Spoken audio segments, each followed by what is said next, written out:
All right, I want to start off by giving all praise unto Yahweh, Ba'ashem, Yahweh Shai, Yahweh, which is the name of the Most High in the ancient Paleo-Hebrew, and Yahweh Shai, which is the name of the only begotten Son, who the world ignorantly calls Jesus Christ. And the name of this video is going to be, "This is how the world is going to end." Okay, because you got a lot of people out there who are fascinated with the with the fall of, or the concept of the end of the world. It's been in countless video games, countless movies on how people picture the world ending, anywhere from zombie apocalypse, nuclear war, an asteroid, right, which is what they say knocked out the dinosaurs, which isn't true, because there's still dinosaurs alive over in Africa today, in the Amazon rainforest. But that's a whole nother lesson itself. I'm not even going to go off on that. But anyway, we're going to go into these scriptures, and we're going to show exactly what the scriptures say is going to happen and how this world's going to come to an end. Now, I want to make it clear, when I say the end of the world, I don't mean, like NASA, they talk about, we're going to make a spaceship so we can send people up to space, so after the world, is destroyed, it can come back down and repopulate the earth. Okay, because that's what this man's plan is. That's what his plan is, so they can escape. The scriptures even speak about this, how they're going to escape from this judgment, so they can come back after, so they can repopulate the world. Okay, that's their whole plan, but it's not going to work. That's why the scriptures say, let's even open up with that scripture. All right, that's one of my personal favorites.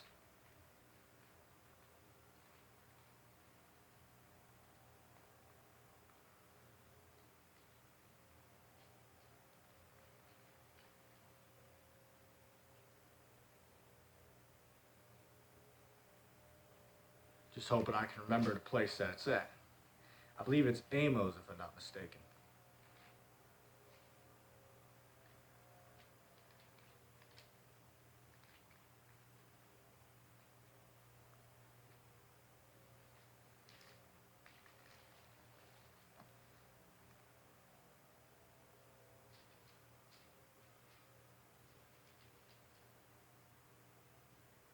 This is a good one. This isn't the verse I was looking for, but this is a good one.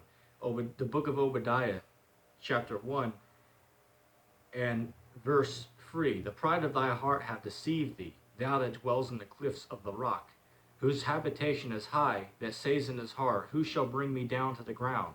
Though thou exalt thyself as the eagle, and though thou set thy nest among the stars, thence will I bring thee down, says the Lord." Right. But anyway, there it is.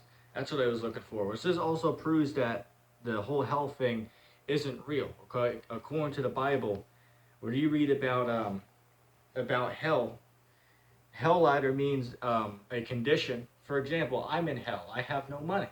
All right, so that is a condition. That's hell, man. Okay, or the other hell is the grave. Okay, that's why King David said, "The sorrows of hell compass me round about." So was David in hell? No. What about the book of Jonah, chapter 2 and verse 2? All right, everybody knows the story of Jonah, but if you read it, he said he cried out of the belly of hell. Now, he was in the fish, so why did he call the belly of the fish hell if hell is a place under the earth? That's because hell is a condition. It's not. There's no such place where people go and they burn underneath the world. That's a false doctrine from the Roman Catholic Church. That's what that's every Christian denomination has a story of hell. The Catholics be there, yeah, if you're evil and you die, you're gonna go to hell. Or the Seventh-day Adventists, well, nobody goes to hell after they die, but when Judgment Day comes, then you're gonna go to hell. Which that's a misunderstanding. All right, with the lake of fire, which we'll touch on that in a little bit, because that ties in to the whole into the whole narrative of the video. Okay, or it calls it the second death in the scriptures. Okay, Which it's lucky if I ramble on a little bit, but all of this is for edification's sake, okay? Because a lot of people don't know this information, okay? Um, anyway, the book of Amos. Oh, actually, I was going to say, when I was speaking about the hell, a lot of times when you see the word heaven in the scriptures, the word heaven actually just means the skies, okay? For example, I'm looking out my window right here, okay? I see the heavens up there, man. Now, there's multiple heavens. It could mean one where the Most High is, second, so-called space, all right? And the third is just the sky, okay? Those are the heavens in the scriptures. It's not talking about an actual city somewhere in a magical dimension paved with gold. No, that's not what it's talking about, all right? Amos chapter 9 and verse 2. Though they dig into hell, thence shall my hand take them. Though they climb up to heaven, thence will I bring them down. Right, so though they climb up to the sky, I will bring them down. And they got something where they have doomsday bunkers, man. Okay, you ever see that one TV show called Doomsday Preppers? All right, and really that's just simple stuff right there. Which, you know, if you're a doomsday prepper, there's nothing wrong with that. The scriptures say, he that doesn't have a sword, let him sell his garment and go buy a sword. Okay, so for example, I have a bug out bag. Or I spent about $600 on my survival gear, man. And there's nothing wrong with that. There's nothing wrong with that. Brothers and GMS be like, well, that's some type of, oh, you're a bug out then. Okay, well, if that's the case, well, when the Lord went with the apostles into the wilderness, right? When they fled away from the civilization for a little bit, why did he tell them to bring some swords with them? It's plain and simple. Okay? Also, for example, if you go into the grocery store and you don't take any money with you, you go, okay, I'm going to grab this cart, I'm going to fill this cart up with about $200 worth of food, and then, well, Jesus is going to just make a couple $100 appear in my wallet. Obviously, that's not going to happen, man. That doesn't mean you don't believe that it could happen. It just means you're just dealing with real life, okay? So being prepared for a situation is not being simple, man. Okay? So you GMS cats, hey, you just got cut once again, man. Okay? A lot of you better check yourself, man. Anyway, I digress. Let's get back into these scriptures. All right? Amos chapter 9, verse 2. Though they dig into hell, then shall my hand take them. Though they climb up to heaven, then shall I bring them down. And though they be hid, or Slakia, and though they hide themselves at the top of Carmel, which Carmel is, just means a mountain, says, I will search and take them out thence. And though they be hid from my sight in the bottom of the sea, then shall I command the serpent, and he shall bite them. And what is that? And that proves that's a future prophecy. Because a couple thousand years ago, how could somebody go to the bottom of the sea? That's not possible to do. Well, I mean, other than the spacecrafts, but other than that, average people didn't have access to that. They had ships, but they didn't have submarines, man. Okay, so that proves that was talked about now. Because now you have something called a submarine. And underwater tunnels and military bases. Okay? So that scripture's talking about now, man. Okay? Which also, that brings to mind one of my personal favorites. I believe that's Revelation chapter 6. As I said, I'll jump around a little bit, but this is all for edification of the hopeful elect. Let's see.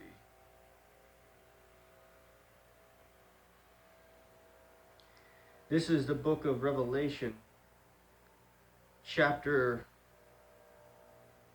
6, and I'm going to start at verse 12. And I beheld when he had opened the sixth seal, and lo, there was a great earthquake, and the sun became black as sackcloth of hair, and the moon became as blood. Now what is this talking about? This is talking about nuclear fire right here. Okay, this is talking about a nuclear missile.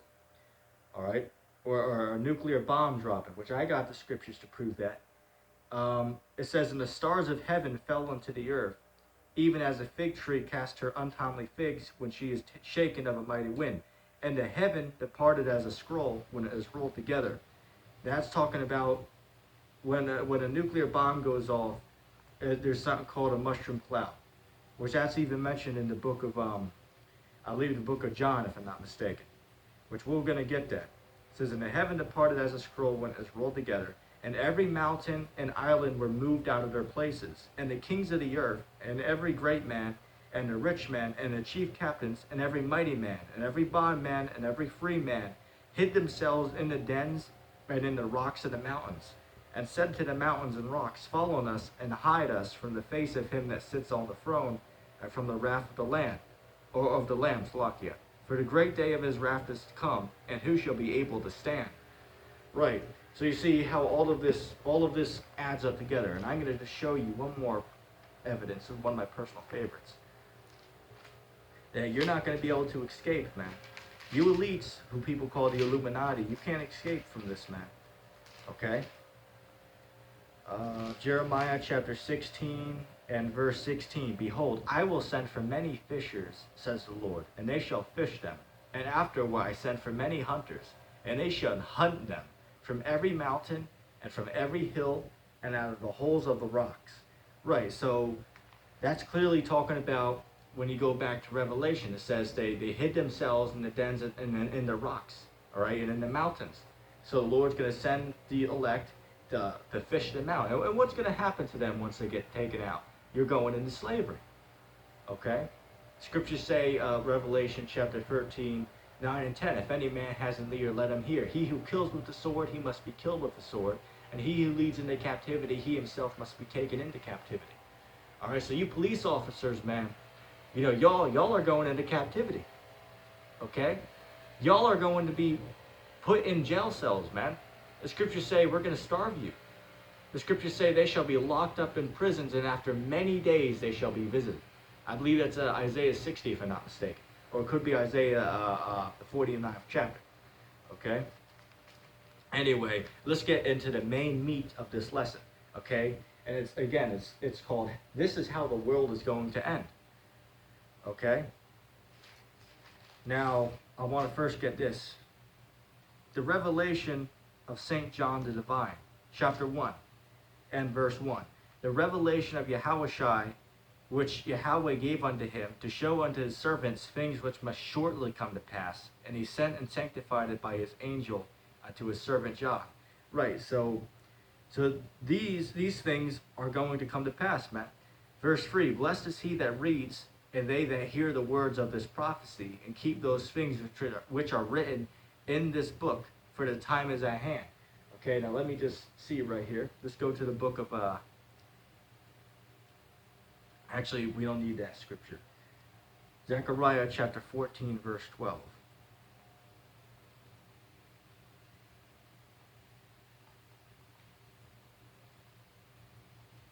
Bear with me a second.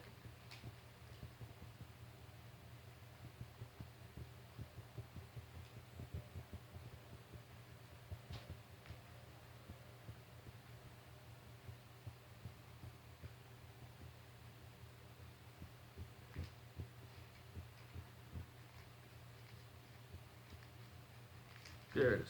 All right, Zechariah chapter 14 and verse 12. And again, man, this is some deep stuff here. These Christians don't know this stuff, man, because a lot of you guys really don't read these scriptures, okay? And you certainly ain't going to get this information from damn devil, demon, dreadlord, man. You might get this from that one brother, the Mind of God, though. But that brother, you know, he really can't break this stuff down the way we do, though. All right? Anyway, Zechariah chapter 14, verse 12. Here, hold on.